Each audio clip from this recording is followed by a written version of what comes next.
عزت کس چیز میں ہے؟ بدلہ لینے میں عزت. یہ حقائق ہے. عزت بدلہ لینے. جس نے ایک تھپڑ کے جواب میں 2 مارے وہ باعزت نہیں. بلکہ مسند امام احمد بن حنبل پڑھی. حضرت موسیٰ علیہ السلام کوہ طور پہ کھڑے. میرے رسول پاک علیہ السلام فرماتے ہیں جناب موسیٰ علیہ السلام نے اللہ کی بارگاہ میں عرض کیا اے اللہ ساری دنیا کہتی ہے ہم عزت والے ہیں ہم عزت والے ہیں. من اعز عبادہ کا یا اللہ. اے اللہ تو بتا تیرے بندوں میں عزت والا کون ہے؟ تو حضرت موسیٰ کہتے ہیں رب کریم نے فرمایا اذا قادرا غفارا. جس کے پاس بدلہ لینے کی طاقت ہو پھر بھی معاف کر دے وہ بڑی عزت والا ہوا کرتا ہے. جو اینٹ کے جواب میں پتھر مار سکتا ہو, جو گولی کے جواب کے اندر 15 گولیاں مار سکتا ہو لیکن معاف کر دے وہ بڑی عزت والا ہے. عزت والا ہے جو معاف کرے. حضرت فخر جہاں دہلوی بہت بڑے درویش تھے. سلسلہ عالیہ چشتیہ کا بہت بڑا نام. اور اس صوفی کے آپ حالات پڑھیں تو رب کریم نے بڑا ہی نوازا ہوا تھا. دلی کی جامع مسجد کے خطیب. اور ان کی کرامت یہ تھی کہ جو آدمی آ کے سامنے کھڑا ہوتا تھا نا اسے بتانا نہیں پڑتا تھا کہ میرے دل میں کیا ہے. بتانا نہیں پڑتا تھا. سامنے آ کے کھڑا ہوتا تھا تو حضرت ہاتھ اٹھاتے تھے کہتے تھے اللہ یہ بے اولاد ہے اسے اولاد عطا کر دے. دوسرا آ کے کھڑا ہوا. خوشی نہیں ہو رہی آپ کو؟ دوسرا آدمی کھڑا ہوا. دوسرا آدمی اس نے آ کے کہا دعا کے لیے سامنے کھڑا ہوا تو حضرت کہنے لگے اے اللہ بیمار ہے. وہ کہتا میرے دل میں بات تھی مجھے بتانی نہیں پڑی. اتقوا فراست المؤمن فانه ينظر بنور اللہ. نبی پاک نے فرمایا مومن کی فراست قلبی سے ڈرا کرو وہ تو اللہ کے نور سے دیکھتا ہے. نور الہی سے میں بیمار ہوں کہنا نہیں پڑا. حضرت نے دعا کر دی. اب جب اجتماع زیادہ ہو گیا لوگ بڑھ گئے دلی کی جامع مسجد کے باہر بھی سبیں بچنے لگی تو بادشاہ کو ٹینشن ہو گئی کہ یہ مولوی میرے لیے مسئلہ ہی نہ بنا دے کل. اس نے ایک سازش رچی. ایک طوائف تھی. اس طوائف کو کچھ پیسے دیے. کہنے لگے ایکٹنگ کرنی ہے. کہنے لگی فکر نہ کریں. جمعے کا دن تھا. ہزاروں کا مجمع حضرت کے پیچھے جمعہ پڑھنے آیا. حضرت جمعے کی نماز پڑھا کے سیڑھیاں اتر رہے تھے. سائلین کا رش تھا. ادھر بھی لوگ تھے ادھر بھی لوگ. حضرت جا رہے. حضرت نیچے اتر رہے سیڑھیوں سے. دائیں بائیں لوگ ہیں. وہ بی بی آگے بڑھی اور اس طرح اس نے گفتگو شروع کی جیسے بڑا پرانا جاننے والی ہے. پتہ کیا لفظ ادا کرتی ہے؟ السلام علیکم. وعلیکم. کیسی طبیعت ہے؟ رات تو پھر آپ آ گئے ملاقات ہی نہیں ہو سکی. وہ معاف کیجیے گا اس وقت اس لیے آئی ہوں کہ آپ رات کو مجھے کھوٹے سکے دے گئے تھے. کھوٹے سکے تو میں بازار گئی ہوں تو دکاندار نے لیے نہیں تو یہ کھوٹے سکے. وہ جو دائیں بائیں لوگ تھے نا مد و جزر ہونے لگا. جو پیار میں کچے تھے وہ تڑپنے لگے کہ ہمارا پیر رات کو کہاں ہوتا ہے. ہم نے تو کبھی پوچھا ہی نہیں. ہم تو سمجھتے ہیں حجرے میں ہوتا ہے. یہ رات کو کہاں ہوتا ہے کہاں ہوتا ہے رات کو. جنہ اندر عشق سمایا اونا نہیں پج جانا. سارے ایسے نہیں ہوتے. جنہ اندر عشق سمایا اونا نہیں پج جانا. پاوے سونے ملن ہزارہ آسانی یار بٹاؤنا. کچھ تو کھڑے تھے کہنے لگے جو مرضی بھی ہو جائے جو ہم نے دیکھا وہ دیکھ ہی کوئی نہیں سکتا. کوئی جو مرضی. کچھ مد و جزر کا شکار ہے. حالات بدلنے لگے. اب وہ بی بی اس طرح گفتگو کر رہی ہے جیسے بڑی پرانی جاننے والی ہے. کہنے لگی کھوٹے سکے دے گئے تھے دکاندار نے لیے نہیں. حضرت کے چہرے پہ کوئی شکن نہیں آیا. آپ نے اپنا ہاتھ اٹھایا جیب میں ڈالا الٹا پیسے نکالے اور سیدھا اس بی بی کے سر پہ رکھا. کہنے لگے بیٹی فکر والی بات کوئی نہیں. تم مجھ سے اصلی سکے لے جا. جا اصلی سکے لے جا تیرا کام ہو جائے. اور فکر نہ کرنا پھر بھی ضرورت پڑے نا تو آ جانا میں اصلی سکے دے دوں گا. یہ لفظ کہہ کے حضرت نیچے اترے تو وہ دوڑی ہوئی آئی. پلٹ کے آئی پیروں میں بیٹھی. کہنے لگی بابا تو کس مٹی کا بنا ہے. کس نور سے تیری تخلیق ہوئی ہے. کس حسین مزاج کا تو مالک ہے. میں وہ بی بی جس کو سارے لوگ گندی نظر سے دیکھتے ہیں معاذ اللہ. اور میں فلاں بادشاہ کے کہنے پر ایکٹنگ کرنے آئی طوائف. اور میں تیرے دروازے پہ تجھے بدنام کرنے آئی ہوں اور تو نے مجھے بیٹی بنا لیا ہے. آج تک کسی نے بیٹی نہیں کہا اور تو نے میرے سر پہ ہاتھ رکھ کے کہا بیٹی. یہ لفظ کہے قدموں میں گری. اٹھ کے حضرت نے سر پہ پھر ہاتھ پھیرا. اٹھی آنسو پونچھے نقاب اوڑا. کہنے لگی اب میں دلی والوں کو بتاؤں گی کہ فخر جہاں کی بیٹی کس طرح کی ہوا کرتی ہے. اب بتاؤں گی فخر جہاں کی بیٹی کس طرح کی ہوتی ہے. فرمایا میرا مکان اب کسی طوائف کا کوٹھا نہیں رہے گا. میں اسے مسجد بناؤں گی. اب قیامت تک وہاں سے یا درود پڑھا جائے گا یا محمد عربی کے نام کی اذانیں پڑھی جائیں گی. یہ عزت ہے یہ وقار ہے. بھائی آپ کسی کو معاف کر کے تو عزت لے سکتے ہیں. یہ بھی تو ہو سکتا تھا نا پکڑ لو اس کو. یہ تمہارے پیر پہ الزام لگانے آئی پکڑو مارو. یہ بھی کام ہو سکتا تھا. لیکن حضرت نے معاف کیا. معاف کیا. امام زین العابدین میرے مصطفیٰ کریم کے نواسے امام حسین کا میدان کربلا میں بچ جانے والے اکیلے بیٹے، اور امام زین العابدین فرماتے ہیں میں اگر 1 مہینہ عمرہ کرنے نہ جاؤں تو حجر اسود میری خواب میں آتا ہے اور مجھے آگے کہتا ہے حضور میری آنکھیں ترس گئی ہیں، مجھے دیدار تو کرا جائے، دیدار تو کرا جائے۔ اور حجر اسود جدھر جدھر جدھر جدھر امام صاحب گھما کرتے تھے آپ کے حالات میں لکھا حجر اسود بھی ادھر ادھر جاتا تھا طواف۔ اتنی بڑی شخصیت۔ مسجد نبوی سے نکلے تو ایک آدمی نے گالیاں دینی شروع کر دی۔ حضرت پہلے تیز چلتے تھے، جب وہ گالیاں دینے لگا تو آہستہ ہو گئے، وہ دیتا رہا۔ جب آپ کا گھر آ گیا تو آپ فرمانے لگے بھائی میرا مکان آ گیا ہے، کوئی بات اور کرنی ہو تو کر لے، میرے بچوں نے سن لیا تو تجھ سے ناراض ہوں گے۔ اور پھر وہ شخص کہتا جب یہ لفظ کہے نا تو مجھ پہ سختہ طاری ہو گیا، یہ کیا کہہ رہے ہیں؟ ہم تو دشمن کو بھی پاکیزہ سزا دیتے ہیں، یہ کیا کہہ رہے ہیں؟ حضرت نے کہا کوئی بات کرنی ہو تو کر لے، میرا مکان آ گیا ہے۔ وہ کہتا میں اس بات پہ بھی سختے میں تھا۔ تھوڑی دیر گزری تو فرمانے لگے بھائی ابھی تو نے میرے وہ عیب بیان کی ہے جن کا تجھے پتا تھا، میرے اندر تو اور بڑیاں کوتاہیاں پائی جاتی ہیں، اور بڑیاں کمیاں، بڑی پتا سارا ہے سردار نو کیتیاں دا من نانم کے من دانم، تجھے کیا پتا میرے تو بڑے عیب چھپے ہوئے ہیں۔ وہ شخص کہتا ہے مجھ پر دوسرا بم گرا تو پاک محبوب کا پاک نواسا، پاک فاطمہ کے پاک پوتے اندر گئے، کہنے لگے ٹھہر جا جانا نا، رک میں آیا، کہتے اندر گئے، 1 بوتل سرکے کی لائے، 1 بوتل شہد کی لائے، 5 کلو کھجوریں لائے، میرے ہاتھ میں تھمائی، کہنے لگے تحفہ ہے۔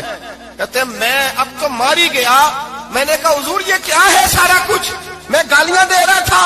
آپ فرمانے لگے جو تو کر رہا تھا وہ تیرا کردار ہے اور یہ جو میں نے کیا ہے یہ میرا کردار ہے، اس لیے کہ میرے دادا مولا علی شیر خدا حل عطا مشکل کشا، حضرت علی نے نصیحت فرمائی تھی کہ بیٹا جو گھر آئے وہ خالی ہاتھ نہیں جانا چاہیے، جو دروازے پہ آئے وہ خالی ہاتھ نہیں جانا چاہیے۔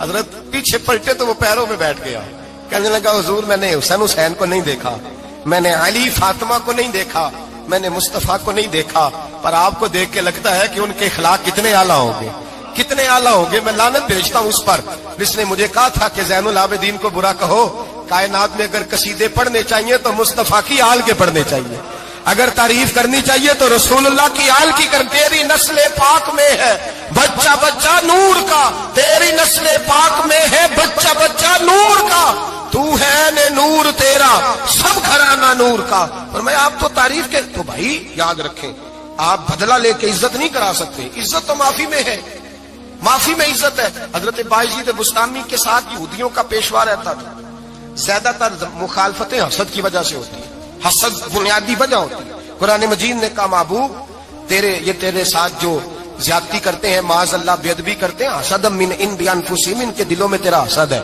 حسد بنیادی وجہ ہے اختلاف، حسد ہوتا ہے جو وجہ بنتا ہے۔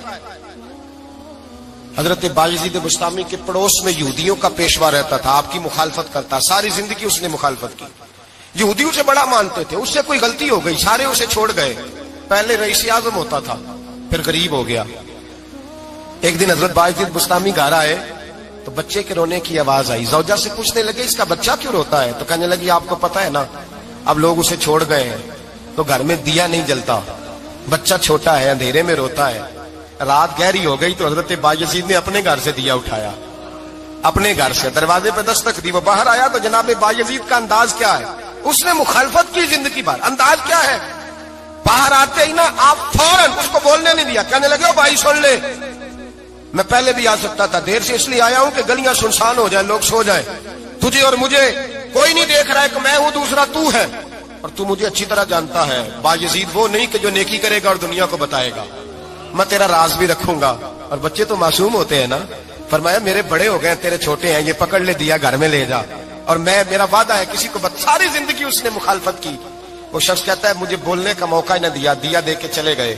اگلی شام پھر آئی، رات گہری ہوئی تو پھر دروازے پہ دستک ہوئی، میں باہر گیا، نیا چراغ نئی بتی نیا دیا، کہنے لگے دیکھ کوئی نہیں دیکھ رہا، میں اس وقت آیا ہوں جب تنہائی ہو اور تو مجھے جانتا ہے، میں غلط بات بھی نہیں کرتا، یہ دیا رکھ لے، میں کسی کو بتاؤں گا بھی نہیں۔ کہتے چلے گئے، تیسرا دن آیا تو وہ یہودی کہتا ہے میرے صبر کا بندھن ٹوٹ گیا، میں ٹوٹ گیا، ان کی نیکی نے مجھے خرید لیا، ان کے معاف کرنے نے ان کی عزت میرے دل میری روح میں بڑھا دی۔ کہتے ہیں جب دروازے پر دستک دی میں باہر آیا، انہوں نے دیا تھمایا، کہنے لگے دیکھ بھی کوئی نہیں رہا، اور تو مجھے جانتا ہے میں مصطفیٰ کا غلام ہوں، میں جھوٹ بھی نہیں بولتا، میں بتاؤں گا بھی نہیں، تیرا راز رکھوں گا۔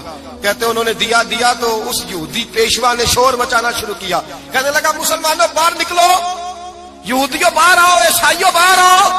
شور مچ گیا، لوگ چھتوں پہ چڑھ گئے، کیا ہوا کیا ہوا؟ کہنے لگا یہ بایزید ہے، میں یہودیوں کا پیشوا ہوں، میں نے ساری زندگی جھوٹے الزام لگائے، ساری زندگی اس کو بدنام کرنے کا ہر حربہ استعمال کیا، جو مجھ سے بن سکتا تھا میں نے کیا، پر یہ عجیب شخص ہے، یہ پرسوں بھی مجھے دیا دے گیا ہے، آج بھی دے گیا ہے، کل بھی دے گیا ہے، میں ساری زندگی اسے رلاتا رہا، اور اس نے میرا چھوٹا سا بچہ بھی میرے بچے کا رونا بھی اس سے برداشت نہیں ہوا۔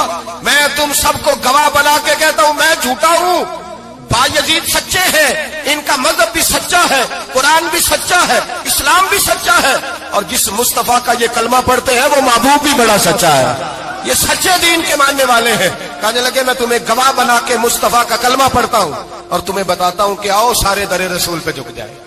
بھائی یاد رکھیں، سمجھیں، غور کریں، عزت درگزر سے، اب اس پر میں زیادہ بات نہیں کر سکتا، عزت درگزر سے ملے گی۔ ایک تو آپ کو عزت عاجزی سے ملے گی، تقوی سے ملے گی، عزت درگزر سے ملے گی، عزت قناعت سے ملے گی، عزت کم بولنے سے ملے گی، اور اگر زیادہ عزت لینی ہے اور عزت اتنی لینی ہے کہ چھا جاؤ دنیا میں، اگر چھا جانے کا شوق ہو نا تو پھر رب فرماتا ہے میرے مصطفیٰ کی غلامی کر لو، پھر میرے نبی کے ہو جاؤ، قل ان کنتم تحبون اللہ فاتبعونی یحببکم اللہ، فرمایا تم میرے نبی کے ہو جاؤ، دنیا بھی تمہاری اور دنیا بنانے والا خدا بھی تمہارا ہو جائے گا۔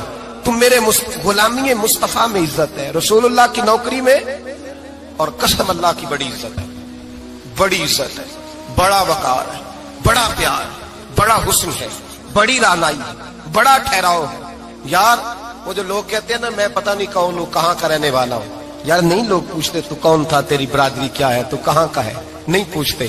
تیرے لبوں پہ اگر ذکر مصطفیٰ ہے تو دنیا تیری غلام ہے، اگر تو حضور کا ہے تو پھر سارے دامن مصطفیٰ سے جو بھی لپٹا وہ یگانہ ہو گیا، اور جس کے حضور ہو گئے اس کا زمانہ ہو گیا، جس کے حضور ہو گئے اس کا، اقبال کہتے ہیں قوت عشق سے ہر پست کو بالا کر دے، اور دہر میں اس میں محمد سے اجالا کر دے، اور کی محمد سے وفا تو نے تو ہم تیرے، کی محمد سے وفا تو نے تو ہم تیرے، یہ جہاں چیز ہے کیا لوح قلم تیرے۔ رسول اللہ کی غلامی عزت دیتی ہے، نبی پاک کی نوکری، اللہ کرے آپ بول پڑے آمین کہنا، نبی پاک کی غلامی عزت ہے، حضور کی غلامی۔ یار بندہ بالکل بے عمل ہونا، بالکل تو میری طرح داڑھی رکھ کے پگڑی باندھ کے باس میں بھی چڑھ جائے تو کئی لوگ سیٹیں خالی کر دیتے ہیں، کہتے ہیں بزرگوں یہاں آ جائیں، حضرت جی یہاں آ جائیں، تو پھر عزت کس چیز کی ہوئی؟ سنت مصطفیٰ کی ہوئی نا، پھر عزت نبی پاک کی سنت کی ہوئی نا، وقار کی ہوئی نا۔ ایک صاحب، ایک بچے نے داڑھی رکھ لی تو مجھے آ کے کہنے لگے حضرت جی لوگ بڑے بڑے لقب دینے لگے ہیں۔ میں نے کہا کیا؟ کوئی کہتا ہے حضرت صاحب، کوئی کہتا ہے قاری صاحب، کوئی کہتا ہے حافظ صاحب، کوئی کہتا ہے علامہ صاحب۔ تو میں نے کہا تیری موج نہیں بن گئی، 4 سالوں میں حفظ ہوتا ہے، تجھے مفت کا لقب مل گیا ہے، عرصے نظامی 8 سال میں ہوتا ہے، مفت کا علامہ بن گیا ہے، تجھے وقار نہیں دے دیا اللہ تعالیٰ نے، عزت۔ میرے اعلیٰ حضرت فرماتے ہیں عزت در رسول پہ ہے، عزت حضور کی۔ اور اعلیٰ حضرت نے ایک بات لکھی ہے بڑی قیمتی، اور میں نا جب کبھی پریشان ہوتا ہوں نا تو میں یہ والی بات کھول کے پڑھتا ہوں اعلیٰ حضرت، یہ بات ڈھارس بندھاتی ہے، ڈھارس توانائی دیتی ہے، پورا مضمون باندھا ہے۔ اعلیٰ حضرت کہتے ہیں بیروپیہ تھا مداری، روپ بدل بدل کے دکھایا کرتا تھا، بادشاہوں سے انعام لیتا تھا۔ ایک دن اورنگزیب عالمگیر کے پاس آ گیا، کہنے لگا میں روپ بدلوں گا، اگر آپ پہچان نہ سکے تو میں انعام لوں گا۔ آپ نے فرمایا میں کوئی ایسے ویسا بادشاہ نہیں، کہا مجھے دھوکہ دینا مشکل ہے، کہا نہیں میں روپ بدلوں گا۔ حضرت اورنگزیب عالمگیر بڑے نیک بادشاہ گزرے، بڑے پرہیزگار آدمی، وہ بے روپیہ کہنے لگا میں روپ بدلوں گا، آپ نہیں پہچان سکیں گے۔ فرمایا چل جتنا تیرے اندر زور ہے لگا لے۔ حضرت نے اعلان کیا کہ میں نے فوجی بھرتی کر دیں، 2 ماہ کے بعد ٹیسٹ ہوگا۔ وہ 2 مہینے دوڑتا رہا، رنگ روپ بناتا رہا، آیا ٹیسٹ دینے، 2-3 سپاہیوں کا امتحان لیا، اس کی باری آئی تو 10 روپے دیے، کہنے لگے تیرے آنے جانے کا کرایہ میں نے تجھے پہچان لیا ہے۔ کچھ دنوں کے بعد جانے لگے سفر پر تو بھکاری آ گئے خیرات مانگنے، اس نے بھی سارے منہ پر سیاہی مال لی، کپڑے پھاڑ لیے، سر کے بال منڈا لیے، بھویں تک کٹا لی، بدرنگ ہو کے آیا، کاشا آگے کیا تو حضرت نے 10 روپے ڈالے، کہنے لگے تیرے آنے جانے کا کرایہ میں نے پہچان لیا ہے۔